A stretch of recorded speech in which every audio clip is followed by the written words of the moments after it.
El Poder Ejecutivo autorizó a Google a construir un data center en el Parque de la Ciencia, según informaron El País, El Observador y La Diaria. Las negociaciones entre el gobierno y la multinacional comenzaron en la administración de Tabaré Vázquez y se aceleraron luego con Luis Lacalle Pou, y la autorización ambiental se otorgó a comienzos del mes pasado. La inversión está prevista en unos $100 millones. Según los colegas del Observador, el edificio se instalará en 4 etapas. La construcción demandará 26 meses y se emplearán entre 300 y 400 personas, con un pico de aproximadamente 800 personas.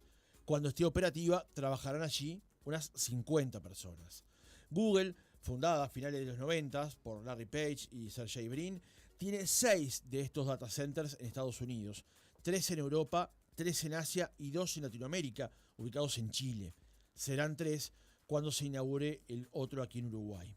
Si bien había dudas con respecto al modo de enfriamiento, cuando en primer lugar se había señalado que se iba a utilizar agua para ese fin, finalmente el modo a emplear será aire. En octubre de 2023, un comunicado del gobierno señalaba que noticias como esta afianzan a Uruguay como destino para las grandes compañías tecnológicas y fortalece su posicionamiento como hub de innovación y tecnología para la región y para el mundo. ¿Qué implica esta novedad?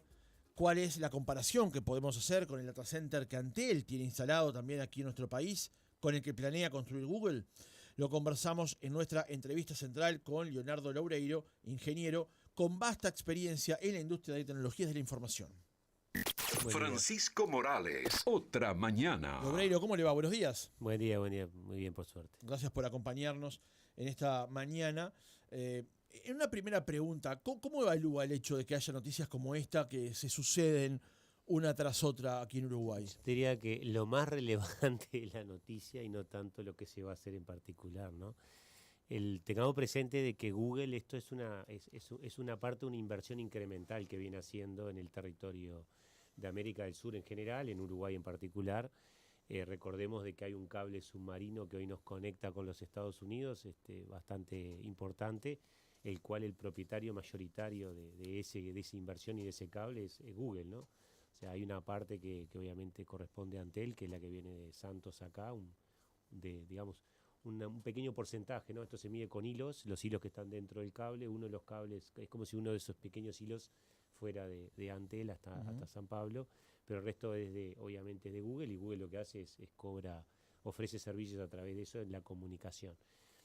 Ya se había anunciado el segundo cable, este cable que hoy tenemos nos conecta con Miami, creo que es Miami, Bahía, Santos, Uruguay, sería, y después va a Las Toninas, Argentina, y hay un nuevo cable que sale de la costa este, no sale de Miami, sale de otro hub que conectaría también Uruguay. Entonces, no deja de haber, es como que estamos viendo la construcción de una gran infraestructura mundial. Tú bien lo anunciabas, la cantidad de data centers que tiene Google distribuidos, y efectivamente después están conectados a través de cables de fibra óptica distintos, lo que llaman los backbones, las columnas vertebrales de los nodos que conectan las redes mundiales de cable, que mayoritariamente va por abajo del agua. O sea, la gente piensa que va por los satélites, pero en realidad mayoritariamente va por el agua a través de las nuevas tecnologías como la fibra óptica, que ya hoy es una cosa muy recontrautilizada. Entonces, una noticia como el siguiente paso, que es la construcción de un data center, obviamente es importante para el país, y que se haya decidido hacer en el país es relevante en muchos aspectos, ¿no? Desde el punto de vista hasta de inversión extranjera directa, con lo que eso implica. Puede haber muchas personas, ahí se habla de pico de 800 personas trabajando en la construcción, ya ha habido movimiento de tierra, o sea, hay una cantidad de cosas que obviamente son beneficiosas, como cualquier inversión extranjera directa que se produce en el país. Ahora vamos a ir sobre aspectos básicos de lo que es un data center, digamos, pero la otra pregunta que le quería hacer en el arranque para pintar la situación es que, como decíamos en la introducción, esto se anunció en la administración de Vázquez, se aceleró ahora con Lacalle Pou y se termina por firmar. La construcción, al ser una cosa que va a implicar 2 años, la va a inaugurar un gobierno, el que suceda a Lacalle Pou. Hay una política de Estado justamente en poner condiciones, crear condiciones para que empresas de este porte, de este calibre, en este rubro se instalen en Uruguay. Hay una política de Estado clara y evidente, porque desde hace, o sea, hoy se le llama Uruguay Innovation Hub, pero ya se le venía llamando de que tenía que haber un hub, o sea, hoy se le puso la palabra, pero ya veníamos hablando todos de que teníamos que transformar esto, y esto viene desde el 69, no estamos hablando de ahora, del 69, 68 que se decide tener la Universidad de la República, la primera carrera de Ingeniería en Computación en Sudamérica, y hasta antes que el MIT, o sea, eso ya da una pauta, después eso los privados lo toman, después se suman el Estado por allá por el 2000, en la época de Valle, y ya hay una política de Estado clara y notoria de apoyo a este tipo de sector como es el tecnológico. No es solamente desde el punto de vista de la infraestructura específica y propia que tenemos que tener en el país, como ha sido también una política de Estado el crecimiento de este tipo de tecnología a través de Antel y a través de la UTE, porque o sea, esto es combinado, ¿no? O Claro. sea, hay electricidad y movimiento de datos e información, y eso es lo que lo hace relevante. Yo te diría que más que eso, y por otro tema que no voy a ser específico, pero que sí me importa resaltar, es... Tú hablas con diferentes empresas multinacionales que han decidido hacer inversiones acá en el país, y lo que importa es esa continuidad, no solo para el sector tecnológico, para otros sectores. Lo hemos visto en el sector de forestal, ¿no? Entonces, para otros sectores, Uruguay es un país serio, Uruguay es un país que respeta los contratos, Uruguay es un país que da certeza jurídica. Entonces, para inversiones como estas, que son de largo plazo, es obvio que una empresa como Google necesita establecerse en un país serio. Y bueno, eso es lo que es Uruguay. Entonces creo que eso es lo que tenemos que rescatar, extremadamente positivo. Justo, tú lo decías muy bien, yo lo iba a resaltar también. Esto empieza en un periodo de gobierno, se cierra en otro y se va a terminar construyendo en otro que puede ser del mismo o de otro color, pero va a ser personas distintas las que estén liderando los futuros ministerios. Justamente señalaba ese punto porque algo parecido pasa con Google, con Microsoft cuando instaló su laboratorio aquí también. No hay tantas experiencias de esas empresas instalando fuera de sus países o fuera de espacios centrales, como puede ser Europa o Asia, y que elijan a Uruguay, un país en 10 en esta zona, para instalarse, uno lo entiende relevante por el costado que se lo vea. No, es extremadamente relevante. Primero, hay una cosa que lo quería resaltar y no lo dije explícitamente al principio, es el que salgamos en las noticias internacionales como que Google se instaló en el Uruguay y hace una tercera inversión, eso es muy importante. O sea, eso nosotros para poder estar en la prensa internacional es muy costoso, porque obviamente hay mucha información y estar presente implica que tiene que ser por noticias o muy negativas o muy positivas. Por suerte esas son las muy positivas. Y estar en la prensa internacional o hasta en el press room de Google diciendo se define una instalación de una segunda inversión importante en el país, en Uruguay, eso es relevante. Una última pregunta para cerrar la presentación, digamos. Días pasados hicimos el programa en vivo desde Uruguay Innovation Hub, transmitimos las 2 horas desde allí, y una cosa que se destaca es la articulación que hay entre el sector privado y el sector público, como las distintas agencias del Estado, universidades, el propio LATU, ni que hablar, con la CUTI, con las distintas empresas, con el ecosistema que se ha montado sobre eso, también hacen parte de esa situación en la que hoy se encuentra el Uruguay, ¿no? Esa articulación que se da entre ambos sectores. Yo lo que digo siempre mucho de esto es, esto no es casualidad, es causalidad. Es desde esas decisiones que comentaba antes, de allá por la década de los 60, las decisiones empresariales en la década de los 80, las decisiones de crear una cámara, fíjate, en el 89 se crea la Cámara Uruguaya de Tecnología de la Información, o sea, gente que dijo, este país puede ser un país que desarrolle tecnología propia y la exporte. Hace 25 años. Exacto, o sea, estamos hablando más 35, ¿no? O sea, más todavía, o sea, claro. Estamos hablando de mucho más tiempo. Después hay un apoyo directo del gobierno para poder trabajar en eso. Se incentiva la instalación de multinacionales extranjeras. Lo que termina pasando es que se termina creando ese verdadero ecosistema que va generando niveles de madurez. Hasta un nivel de madurez que, no lo comentaste, además de todos los que tú dijiste recién, te agrego uno adicional, que es que hubo una empresa que hizo una IPO en la bolsa de los Estados Unidos, teniendo su headquarter en Uruguay, como es dLocal. Eso es como que se van dando pasos que te van subiendo ese nivel de madurez al tener un ecosistema mucho más importante que te hace relevante a nivel internacional. Para decodificar, lo primero es una oferta pública de inversiones y los cuarteles generales de dLocal están aquí en Uruguay.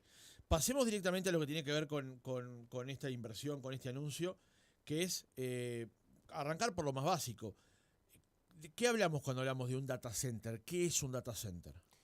Un data center, aparte, tuve la suerte de conocer y entrar al data center de Antel, que es de alta tecnología, va a ser igual, el de Google va a ser igual, o sea, no va a haber diferencias. De hecho, lo que tú comentabas, que la tecnología que se va a usar de enfriamiento es por aire, es la misma tecnología que se utiliza en el data center de Antel, que de punto de vista de ingeniería, o sea, ahí cuando me pongo el gorro de ingeniero es fantástico, porque entender cómo se enfría a través de un aparato que se mueve suavecito, despacito, y eso es lo que hace el enfriamiento del aire, te deja maravillado de lo que es la física y la química y todo lo que está relacionado a ese tipo de cosas. Ahora lo profundizamos, pues es interesante, porque había un debate sobre el tema de la utilización del agua incluso, ¿no? Mira, el gran tema es, primero, lo que es un data center es simplemente lo que uno ve en la foto, en las películas, cuando ve líneas de computadoras, después hay justamente como lo que se produce mucho calor por el uso de la de las computadoras, o sea, cualquiera agarra una notebook o agarra una computadora, la toca, va a ver que está caliente, ¿no? O sea, si yo no dejo respirar a la notebook, cuando la tengo apoyada en la madera, se calienta el piso. Bueno, eso porque los procesadores consumen mucho, generan calor, y ese calor hay que disiparlo y hay que enfriarlo. Entonces, cuando tengo una granja gigantesca, esto es un galpón como si fuera un supermercado, pero en vez de haber producto, digamos, de consumo, son computadoras. Y esas computadoras están todo el día prendidas y consumiendo energía. Obviamente hay millones de estrategias a nivel mundial de enfriamiento de eso. ¿Por qué? O sea, hay investigaciones de poner contenedores, literalmente contenedores como los que vemos en los puertos, totalmente, digamos, sellados, que se meten en el agua. O sea, se enfrían poniendo eso en el agua y un cable que sale del agua hacia la conectividad, pero las computadoras están abajo del agua. Otro que están metidos en el hielo, otro que están... O sea, hay millones de investigaciones. Claro. Hay sistemas de enfriamiento, había un caso que se hace en Chicago porque hay momentos de frío muy altos, en donde vos construís el data center en formato más que horizontal, como es el caso, en vertical. Entonces, mirá lo que hacían. Hacían los pisos impares, se prenden de una hora a tal hora, y se apagan y se prenden los pares. Y vos tenías duplicada la información entre un piso y el otro piso. O sea, hay millones de estrategias para poder dar servicio.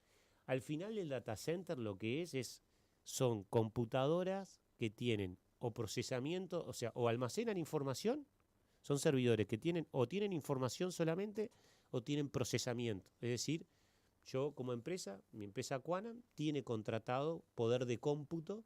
O sea, cuando digo poder de cómputo es poder usar una computadora y hacer algo en servidores en Estados Unidos o en Antel también tenemos. Entonces, ¿qué es lo que pasa cuando tú decías Google tiene separado? Ahí hay dos cosas. Una es para los propios servicios de Google, para eliminar lo que se llama la latencia, o sea, esa palabra se ha usado mucho, calculo que todos los oyentes ya más o menos la tienen, pero es la diferencia de tiempo que hay entre cuando viaja la información a través de la fibra óptica o de un cable. Lo aprendimos mayoritariamente, lo incorporamos con la tecnología 5G. Exacto, digamos. Cuanto más cerca está, o sea, llamémosle, hay un tema de distancia, entonces cuanto más cerca está, menos latencia tenés. O sea, ¿qué significa eso? Más rápido se comporta. ¿Para qué sirve eso? Para cosas de tiempo real. Cuando tú necesitas procesamiento más cercano al tiempo real, que sea instantáneo. O sea, a mí no me interesa escuchar el gol del vecino, me interesa escuchar el gol cuando se produce en un partido de fútbol transmitido por streaming en tiempo real. Es casi al instante que se produjo en el estadio, pero no me enteré un minuto después, ¿no? Claro. Eso es latencia, ¿no? O sea, la latencia es lo que se elimina con cercanía. ¿Qué es lo que implica esto? Es cuando yo contrato un servicio, de hecho lo digo hasta en primera persona, cuando mi empresa Quanam contrata un servicio en un data center en los estados, para una red, por ejemplo, puede ser IBM, puede ser Google, puede ser Amazon, podemos decir en qué lugar lo queremos. O sea, no es que yo no sé dónde está mi información o mis sistemas o la computadora que voy a usar. Yo puedo pedirle, por ejemplo, como IBM no tiene acá, le pido que esté en San Pablo. Claro. Entonces, ¿por qué? Porque justo el cable submarino que viene de Santos, de San Pablo hasta Uruguay, es más corto. Entonces, no me sirve tenerlo en un servidor en Dallas. O sea, estamos hablando de microsegundos, pero esos microsegundos multiplicados por los tiempos que son necesarios para desarrollar un servicio. Y ojo, no te estoy hablando de servicios tan extremos como el que acabo de decir del fútbol. Estoy hablando de servicios en donde yo tengo que dar respuesta a un cliente que tengo enfrente mío en una computadora dando un servicio de logística. Claro. O sea, estoy recibiendo un paquete, entonces en ese instante necesito poder responderle. Cuanto menos tiempo demore, mejor es. Bueno, ese servicio necesito que esté mi software instalado en un servidor lo más cercano posible a donde está mi cliente. Claro. Eso es lo que hace cuando vos tenés, o sea, yo no sé cuál va a ser el servicio específico de Google, porque eso no está dicho. Yo lo que digo es, en genérico, lo que se hace muchas veces es, cuando yo contrato un servicio, le pido a ese que me presta el servicio que me lo deje en algún lugar. Claro. Si estoy en Europa, va a ser en Europa. Si estoy en Estados Unidos, va a ser en Estados Unidos. Si estoy en Estados Unidos, tú lo dijiste, está dividido en zonas. Entonces puede ser costa este, o este, o el centro. Bueno, va a depender de dónde yo esté dando el servicio a mi cliente final. Esa era la próxima pregunta. Cuando Google instala un data center de estas características, lo utiliza para almacenamiento propio de sus propios servicios y para venderle servicio a terceros. Sí, o sea, vende servicios tanto de almacenamiento, que puede ser lo que muchas veces se escucha, los cachés famosos. El caché es como mantener información lo más cercana posible al usuario, para poder que los tiempos de respuesta no tenga que bajar la información más de una vez. Hay muchas técnicas de software que te permiten hacer eso. Y lo otro que se hace es, o sea, es para almacenar datos provisorios o para dar lo que nosotros en la jerga decimos poder de cómputo. Es decir, esta computadora que está acá, este servidor, todo el procesador te lo doy a ti. Y ese procesador lo usa una empresa de software de Uruguay o de Argentina o de Brasil, que da un servicio que le sirve que esté instalado en el Uruguay, por ejemplo. O capaz que no me entero que está instalado en el Uruguay y soy una empresa que está en Estados Unidos, Centroamérica, y fue a caer acá el poder de cómputo porque era donde lo tenía libre. Claro. Google.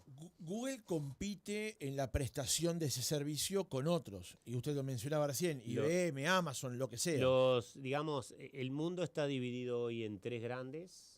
Después hay dos o cuatro más, los más relevantes voy a decir yo, ¿no? Pero los más grandes son, el primero, obviamente es Microsoft Azure, AWS, que es Amazon Web Services, el de Amazon y el de Google. Esos son los tres.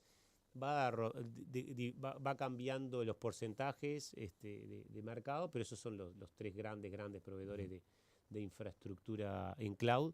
Y después tenés IBM y después tenés Oracle, que son los otros que te permiten. La pregunta apuntaba a que Google no hace una instalación de un edificio de estas características, una inversión de $100 millones, únicamente por congraciarse o complacerse con un país o con una línea de trabajo, sino con un motivo de expansión y de necesidad de competencia con esos otros actores que usted manejaba. Sí, para eso, y porque además, por esto que te explicaba, de que los negocios son 100% internacionales, tenés que dar, también a ellos les sirve, de la misma manera que tú tenés que tener redundancia en tus negocios. Es decir, cuando digo redundancia es, yo tengo que poder tener redundancia eléctrica, para usar un ejemplo por fuera de la tecnología y de los datos y la información. O sea, ¿por qué alguien tiene un generador eléctrico de respaldo? Es porque no puede quedarse sin electricidad. Claro. Porque esto es lo mismo. O sea, yo puedo tener un generador eléctrico en mi edificio, pero le contrato a UTE. Mientras UTE me da el servicio, no pasa nada. Si llego a tener un problema, voy contra mi generador eléctrico, la UPS famosa, todo ese tipo de cosas. Esto es lo mismo. Es decir, tienen que tener distribución del riesgo. Mañana hay un huracán y se le afecta una de las data centers de la zona de la Florida, de la zona este de los Estados Unidos, eso te cae, o sea, te redunda en tu prestación de servicio. Bueno, ese tipo de cosas lo tienen que prever. Esa es la próxima pregunta, justamente, el tema de la redundancia. Es un tema central en el diagrama de este tipo de obras, ¿no? Es importante todo, o sea, la redundancia, de hecho, no he escuchado nada del proyecto en donde debería haber redundancia eléctrica, es decir, ellos tienen que tener la provisión eléctrica que está asegurada por UTE, que eso sí está dentro del proyecto, Sí. pero ¿qué pasa si UTE tiene un problema? O sea, debería haber una segunda opción. De la misma manera que Antel te da, por ejemplo, en la conectividad entre dos sitios tuyos de tu empresa, dos formas diferentes de conectarte para tener redundancia, que si se te cae una tengas la otra. Bueno, esto mismo pasa en muchos aspectos de un data center, desde la energía, tienen los generadores eléctricos. Yo conocí los de Antel, no sé cómo van a ser los de Google. Los de Antel son gigantescos, tienen redundancia triple, o sea, tiene que pasar una catástrofe para que Antel deje de funcionar el data center. Bueno, Sí. esto es lo mismo, en Google va a pasar igual. El data center de Antel, si no recuerdo mal, porque esa hoja la perdí en la producción, tenía un certificado que es el Tier 3, que da justamente garantía de cómo funciona y cómo está los gatillos asegurados para que el data center funcione permanentemente, digamos. Sí, yo O bajo ciertas condiciones, por lo menos. voy a ser recontra atrevido con lo que voy a decir. En realidad podría ser Tier 4, ¿tá? Que es como un nivel mayor de seguridad. ¿El de Antel o el de Google? El de Antel. Ajá. El de Google tampoco lo va a poder ser, Tier 4. O sea, ¿por qué? Porque tiene que haber un segundo proveedor externo de electricidad. Cosa que acá no hay. Cosa que acá no hay. Claro. O sea, porque tiene que ser de distribución.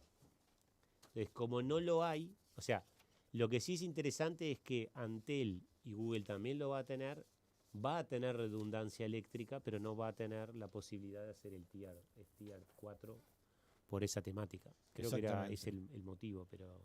El data center de Antel tiene justamente el Tier 3, que fue emitido en septiembre del año 2016 para la construcción justamente de su data center. No, y lo mantiene, o sea, ya te digo, para que nos quedemos sin servicio en el Antel, en el data center de Antel, tiene que realmente pasar una catástrofe, o sea, es realmente imposible, o sea, no es imposible, nada es imposible, pero lo mismo va a pasar con el de Google.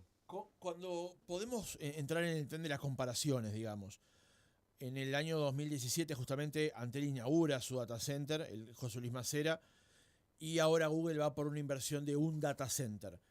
¿Son comparables? ¿Son lo mismo? ¿Qué capacidad tiene uno? ¿Qué capacidad tendría el otro? Digo, para ayudar al oyente a comprender la dimensión de lo que estamos hablando. Primero, no va a depender de los servicios que se brinden dentro. O sea, el data center de Antel tiene muchos más servicios que yo creo, o sea, eso no lo tengo claro porque no tenemos el proyecto público de Google, ¿no? O sea, lo que pasa que primero hay dos cosas que no, por lo que yo conozco, o sea, capaz que me estoy equivocando, pero lo recalco, es el de Google no va a tener acceso externo. O sea, lo que va a tener, después de que se termine la construcción, va a haber muy poca gente, porque esto se maneja 100% remoto. De hecho, hasta tengo un compañero amigo de toda la vida que vive en Dublín, que trabaja para Google, y es uno de los que administra este tipo de cosas, pero lo hace de Dublín, no lo hace de acá. No entran a los data centers, o sea, no va a haber gente entrando al data center más que mantenimiento y operación. Muy poca gente va a estar trabajando. De hecho, hoy pasa lo mismo con el de Antel. El de Antel tiene una particularidad. Yo puedo ir. O sea, de hecho ofrece un servicio de contingencia. O sea, imagínate que a mí se me prende, ha pasado, o sea, que lo digo. O sea, si a un socio del sector tecnológico de la CUTI se le prende fuego su data center propio, tiene la posibilidad, si tenía el contratado el servicio, de ir y hacer contingencia en el data center de Antel. Hasta te dan una sala para poder trabajar y tener todos tus servidores ahí. Pero podés acceder. O sea, tiene un concepto que se llama colocation, es decir, yo puedo poner mi servidor.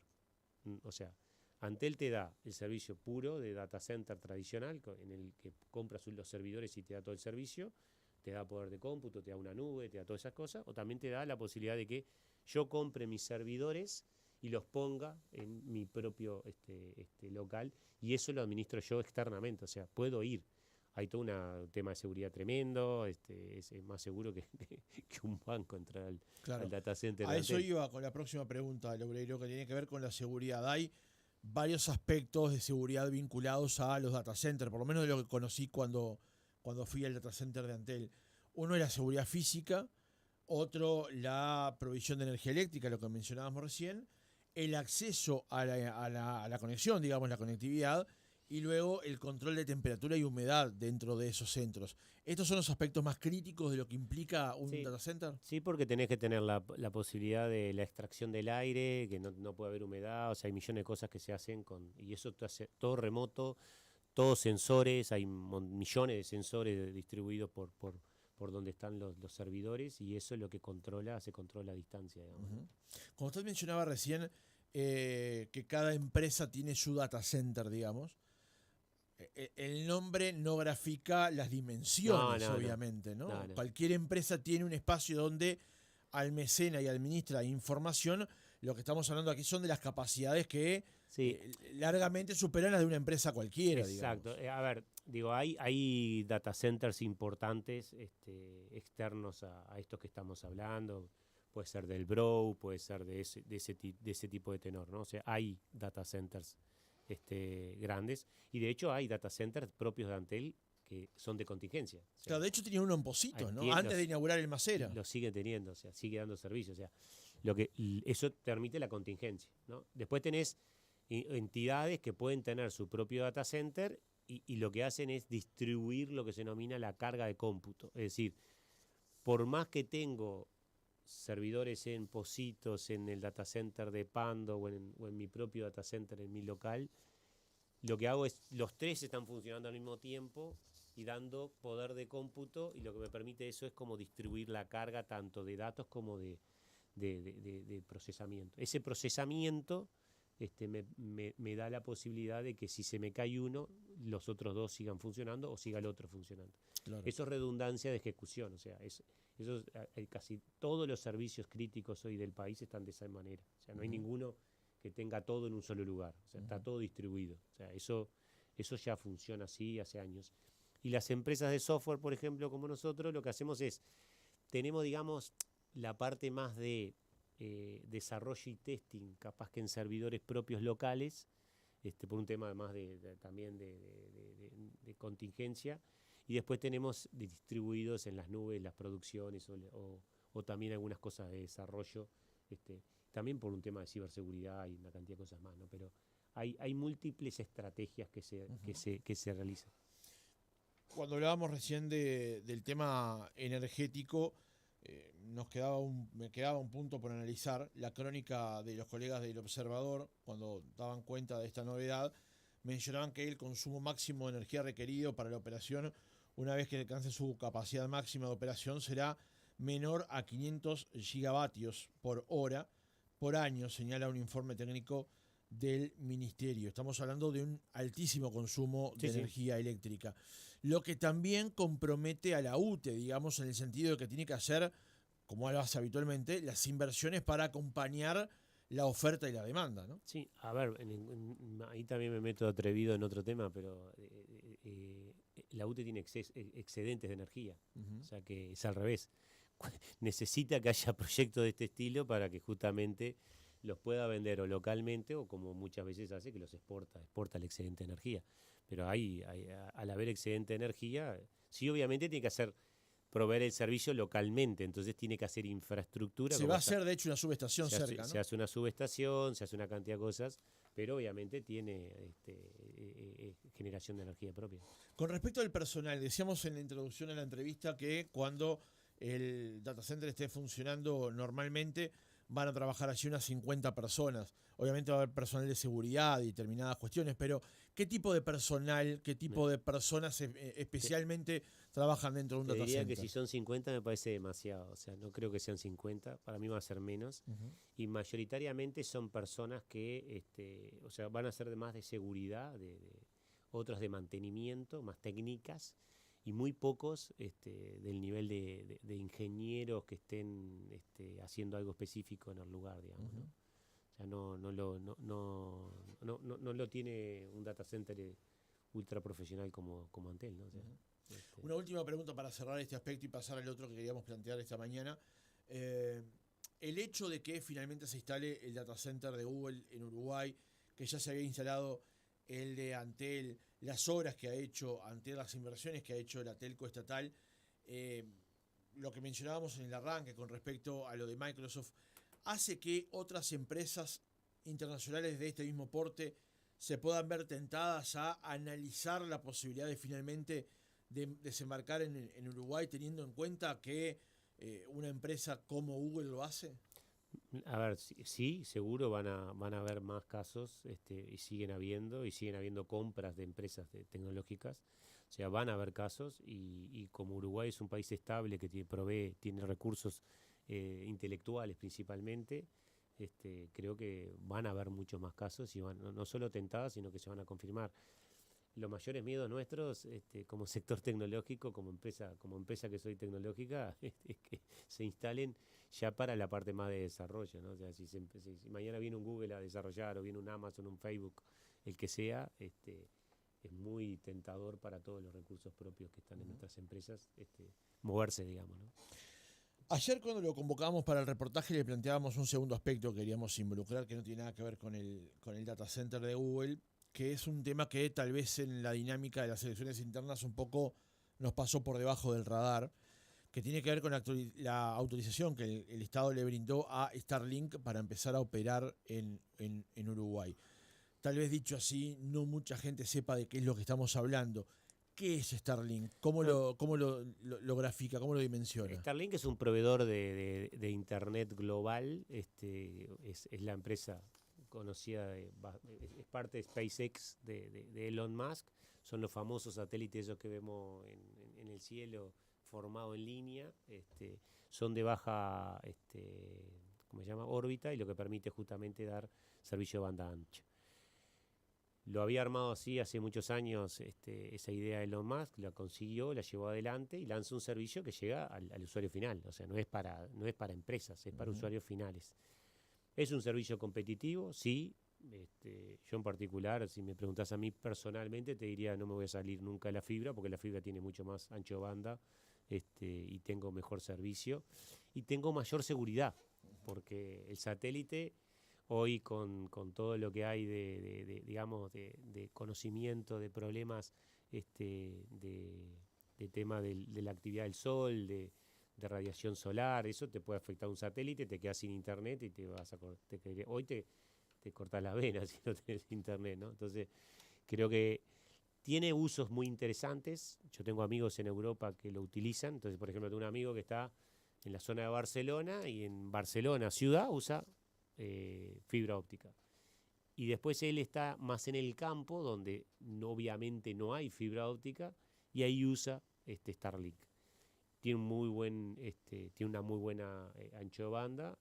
No es comparable al 5G o no es comparable a la fibra. O sea, hoy es muy bueno, sí, pero obviamente hoy tengo mejores prestaciones con infraestructura específica que ya tenemos.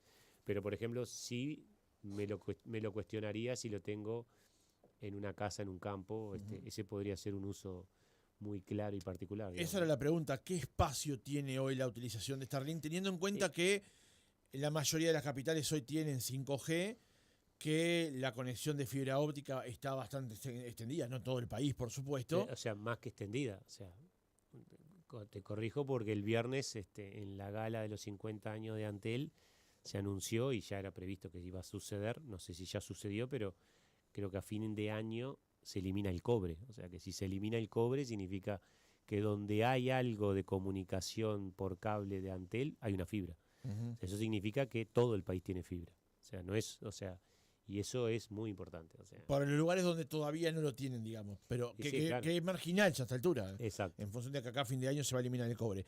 ¿Qué lugar ocupa o qué lugar puede ocupar una conexión como la de Starlink? Y para mí va a competir con el Rural Cell, o sea, el servicio rural que te provee Antel en el mercado. O sea, no lo veo compitiendo, o capaz que me equivoco, ¿viste? Esas cosas nunca sabes. O sea, tengo colegas que alguna vez dijeron internet ¿No va a andar? No va a andar, entonces prefiero no ser tan tajante. No, o sea, obviamente tiene un espacio, hay lugares, o sea, países como Uruguay es más complicado porque realmente tenemos una cobertura muy fuerte. Ahora, ya Y no hay grandes accidentes geográficos exacto, tampoco, ya, ¿no? ya en países como Argentina, Chile, Perú, Brasil, eso sí puede tener una extensión gigantesca porque sí es necesario. O sea, el caso que te ponía de España no tenía internet donde estaba y no tenía cobertura celular, o sea, apenas le funcionaba el teléfono. O sea, o lo que podía tener de internet era muy bajo para poder hacerlo. Entonces, Starlink era una solución. O sea, a mí me hubiese gustado que Antel fuera el que trajera Starlink, no que Starlink viniera por cuenta propia. A ver, ¿cómo sería eso? Y la última milla, voy a Antel, si yo voy a Antel me vende servicios de Google, Amazon, me vende servicios de terceros. ¿Por qué no puede vender el servicio de Starlink? O sea, me hubiese gustado que fuera Antel el que trajera Starlink, no que le viniera del costado. En una comparación en el uso doméstico, llamémosle, y en ciudad, o sea, ni siquiera yendo hacia a un terreno como puede ser un campo o una playa eventualmente. En la comparación de la utilización de fibra versus Starlink, en ancho de banda, en rapidez, en latencia, como usted mencionaba más temprano, ¿qué comparación podemos hacer? No lo tengo probado, por lo que veo de especificaciones que dice Starlink, hoy la fibra, la más barata de Antel, es mejor que Starlink. Entonces no le veo el uso en la ciudad. Puede haber alguien que diga, justo hoy no tengo conectividad y prefiero ir por Starlink, y voy por Starlink. Y tenerlo como eventualmente redundancia, como mencionábamos más temprano, puede ser una alternativa. Es otra alternativa. Lo tengo aquí disponible. Si tengo un problema con Antel o con el proveedor que tenga, voy por este. Si justo trabajo en algo muy que me necesito eso, sí me puede servir. O sea, pero fíjate que hoy que estamos bastante distribuidos todos en el trabajo, los que hacemos home office, los que hacemos, usted es uno de ellos. No, a mí me echan de mi casa porque hablo demasiado fuerte, pero lo que hacemos, digo, las empresas, sí, pero dejando sí hago a veces home office, pero tengo la posibilidad de hacerlo o sea, tengo la posibilidad de trabajar desde Costa Azul Canelones, puedo trabajar de distintos lugares donde hay conectividad y hay fibra óptica ya instalada en todos los hogares. O sea, es muy extraño podría ser el cambio. O sea, te metes con un dispositivo que es una antena, tiene toda esa temática. Que hay que comprarlo. Hay que comprar la antena, son 13.000 pesos, o sea, no cualquier hogar puede pagar 13.000 pesos de una sola vez. O sea, sí, yo qué sé, ahí seguramente puedas pagarlo con la tarjeta en varias cuotas, pero no deja de ser que tenés que comprar un dispositivo que vale 13.000, 14.000 pesos. Leonardo Loureiro, ingeniero, hombre con mucha experiencia en la industria de tecnologías de la información, expresidente de la CUT, integrante de CONICET, CEO de Quanam. Es largo su currículum, para resumir. Demasiado gorros. Pero le agradecemos sigo integrando la directiva de la CUTI y además soy el vicepresidente de la Confederación de Cámaras Empresariales. Perdón, le saco una más. Tema que educación a usted le roba horas. Soy el vicepresidente de formación de la CUTI. Porque siempre cito, en casi todos los reportajes que hago con respecto a esta materia, una crónica muy interesante del Observador de hace un par de años, donde hubo un intercambio con usted y Adriana Aristimuño, sobre el tema de cuánto se tenía que avanzar y cómo se avanzaba en la transformación educativa y en particular con el tema de incorporar ciertos tipos de conocimientos, ciertos tipos de carreras a la educación formal, digamos, ¿no? Y usted allí planteaba desde su perspectiva, el sector empresarial, con las necesidades que tiene el sector, que hay que ir más rápido, y ella decía, más rápido aún, desde la perspectiva pública, donde mover el paquidermo requiere de otros empujones, ¿no? Sí, de hecho, en ese cruce de conversaciones y de posturas iba en representación de todo el sector empresarial, porque iba en representación de la Confederación de Cámaras Empresariales, no solo de la CUTI. El tema de la educación es un tema que lo que hoy no estás resolviendo ya te está impactando hoy y los 5 o 10 años futuros. O sea, estás perdiendo futuro, o sea, estás condicionando tu avance en los próximos años. Entonces, la velocidad con la que implemente los cambios es relevante. O sea, no podemos ponernos a discutir estamos recontra sobreestudiados. O sea, hoy es momento de hacer. un gran ejemplo del momento de hacer es el Ceibal. El cambio que se le dio al Ceibal, hablando digamos, de políticas de Estado, al que hoy sea un centro de innovación educativa, es fantástico. El otro día hablaba justo en una discusión planteada por la UNESCO de todos los partidos políticos, justo me encontré con Leandro Folgar, y hablábamos del tema y justo lo felicitaba porque habían salido las últimas cifras de pensamiento computacional. Pensamiento computacional es un tema que tiene que estar en la mesa de todos, de todas las casas, todas las escuelas y liceos del país. O sea, pensamiento computacional es, siempre yo pongo un ejemplo muy, muy fácil. O sea, uno tiene que decir qué es un algoritmo, ¿no? Entonces, a veces nos cuesta a los ingenieros describir qué es un algoritmo. Un algoritmo es una receta de cocina. O sea, yo aprendí a hacer una torta de naranja que tiene una cantidad de pasos que tú tenés que cumplir para que te salga la torta naranja que viste hacer al cocinero en la televisión. Si no haces esos pasos son los pasos de un algoritmo, que a su vez además tiene, como tenés 2 bowls, que tenés que hacer una cosa en un bowl, tenés que hacer una cosa húmeda en un bowl, una cosa seca en el otro bowl y después unirlas. Eso es los hilos de un algoritmo. Voy ejecutando los pasos y cuando los junto genero otra cosa y genero un resultado. ¿Qué es lo que es un algoritmo? Un algoritmo entra un conjunto de información y lo proceso y genero un resultado. Es una receta de cocina. O sea, tenemos que desmistificar esa cuestión. Lo que sí es un pensamiento lógico. O sea, hay lógica detrás de esa torta. Hay lógica. Si yo no sigo esa lógica, el producto que obtengo no es el que quiero tener. O sea, es bastante sencillo de explicar. Y si no logramos eso, con meterlo dentro de todo el tema del sistema educativo en forma rápida, no vamos a tener. Y hoy, o sea, esta conversación fue 2021-2022, más o menos. No, 2022 fue. Sí. Hoy te digo, 2 años después, que ya no me alcanza con lo que dije. Lo que dijo en ese momento ya es viejo. Ya viejo. Hoy te tengo que decir, si no metemos en serio el tema de inteligencia artificial, ciberseguridad y blockchain ya en los niveles educativos, desde escuela y liceo, no estamos, en bachillerato y sistema, hoy estamos hasta los 10 años, ¿no? El nivel 10, digamos, o sea, el nivel 10 después de bachillerato. Si no metemos esos temas es importante. O sea, ciberseguridad hoy es ultra importante la ciberseguridad. No estamos metiéndole foco a eso. La inteligencia artificial no solo está, ya va a ser una ola que si no la tomamos nos va a pasar por arriba. O sea, y hay que tomar decisiones fuertes en el tema educativo con respecto a ese tema. ¿Hay cosas que se están haciendo? Sí, la velocidad no es la adecuada. Lobreiro, muchas gracias. No, gracias a ti. Presentó Salinas del Almirón. Otra mañana para escuchar sin desconectarse.